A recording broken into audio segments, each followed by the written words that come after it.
Welcome back! So we've now completed most of our world, and you're now finally ready to submit your world for the MapleStory World audience to play. Before we get to our release step though, let's go over a few final settings to double check before release. First, we have the options for importing and exporting your design mode files. As you're developing your world, it's always a good idea to keep backups of your world handy in case things go wrong.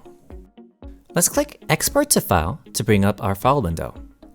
From here, we can see that the file name has defaulted to the name that we've given the world at the beginning of the series, and we're given the option to name our file and designate the location to save our file. I'm going to navigate to a folder I've named Design Mode Introduction. Before I hit save, notice that the file extension shows .mod.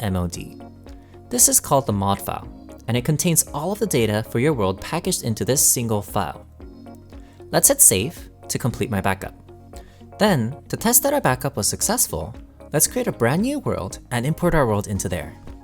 We'll exit our current world by clicking on the menu button, then click Exit. Then, from the Create screen, we'll click on Create New at the top, then switch to our Design Mode tab to select the basic platformer template. Finally, we'll navigate to our menu, and this time click Import from File. We'll be prompted to name our world. This time, we'll name our world Import Test. After a short delay, our entire world is now imported into our new project.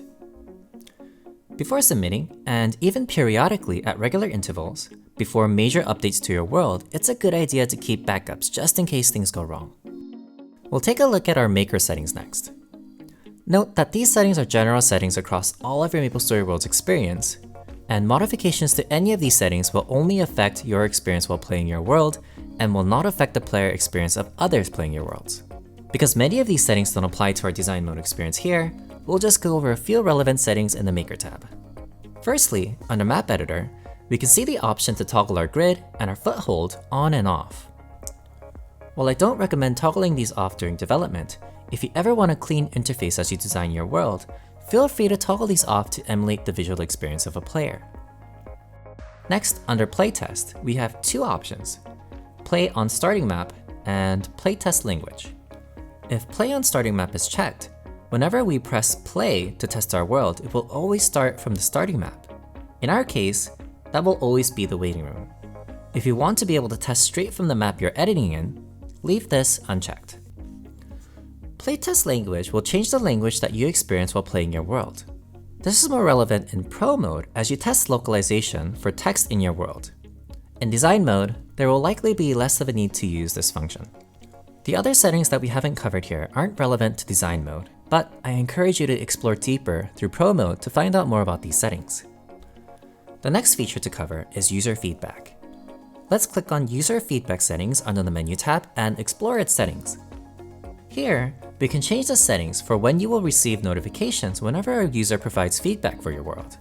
Play Notification will send you a notification whenever a player enters your world. Like Notification will send you a notification whenever a player likes your world. And Favorite Notification will notify you whenever a player favorites your world. The notification frequency setting can be adjusted for how frequently you will be notified of the toggle notification settings.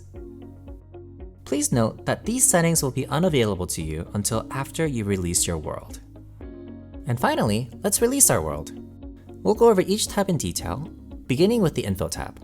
On the left, we can adjust the screenshots and thumbnails for our world. Initially, we see an AI-generated image for our world, but if we click on the folder icon, we can import a custom image for our world. I've prepared a custom image for mine, so we'll import that. Next to the folder icon, we have the option to take a screenshot. If we click on this button, a screenshot of our current view in the editor will be taken. And finally, next to the screenshot button, we can generate an AI image based on our title.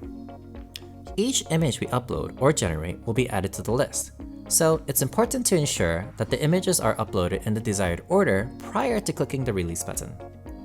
Next to the Image tab, we can click on the Video tab. We can click on this link to upload a YouTube link to a gameplay or trailer video for our world. I don't have one prepared, so we'll leave this blank. On the right-hand side, we can modify our world title and description. Make sure to have a catchy name and description that draws players in. Next, we have our genre. The current version of design mode as of this recording is fairly limited in the gameplay genres you can create, so we'll designate ours as adventure, but feel free to select any genre you'd like. Next, we have our max player count. By default, our world will allow for the maximum number of players allowed in the world. However, if you'd like, you can set a custom number here to limit the number of players that can play together in a single world at a time. Note that this number doesn't limit the total number of players in your world, just the number of players that can be connected together. Any players beyond the designated limit will be split off into their own instance of the world. Under playable devices, we have the option to release to PC, mobile, or both. If we want to limit our world to specific platforms, we can do that here. The next setting is very important. The public setting allows you to release your world to the live world library. However, only you will be able to enter the world. The reason this setting exists is because before you've released your world, you may want to test to ensure that your world is stable in a live environment before releasing it to the public. Once you've tested your world privately, then you can toggle the setting back on to release to the public. If you'd prefer to just release without testing, you may do so by checking public prior to release. This setting is more relevant in pro mode, as certain scripts you've written could be broken in a live environment. In design mode, there's relatively little reason for the live environment to go wrong, so for the most part, it should be safe to release the world publicly from the get-go. But feel free to use this setting to confirm before release. The age rating by default will be designated at 13+. However, if you'd like to ensure that your world can be released for all ages, you may take the world survey to answer some questions to assure us that your content is appropriate for all ages. Next, we can check the language boxes for the default languages that your world support. In design mode, checking these options will localize certain UI elements, but not the NPC text that you've written yourself. Remake Allowed will allow creators to copy your world and use it as a template for their own world. This setting helps others learn from your world to build their own versions of your world. The Comments Allowed, as the name implies, will allow players to comment on your world. If left disabled, players will no longer be able to leave comments for your world. And finally, the Representative IP lets us know which MapleStory IP assets were used most in this world. In our case, we've used MapleStory assets, so we'll leave ours as is. Moving to the Notification tab, upon release, users that have enabled notifications will receive a notification about your world. The text you designate in the notification section will be the message the players will see. The update section will be shown in the world's update page and is designed to inform the players what changes have been made since the last update. Under the Social tab, we can link our various social media pages for players to find in our world description. And finally, in the Supported Country section, you can designate which countries to release your world to. Any regions left unchecked in this section will be unable to access your world. Once all the fields have been filled out, we're now all set for release. Take a deep breath, and click Release. Back to the MapleStory World's homepage, let's visit Play Mode and switch to the My Worlds tab. This is a collection of all your release worlds. Let's enter our world and press play. Awesome, everything works. Congratulations, your world is now fully launched to the public to play our world. That's it for our series on design mode. Thank you so much for joining me on this series, and I hope you're all pumped to get out there and start creating a world of your own. I can't wait to see all of the wonderful creations that all of you make.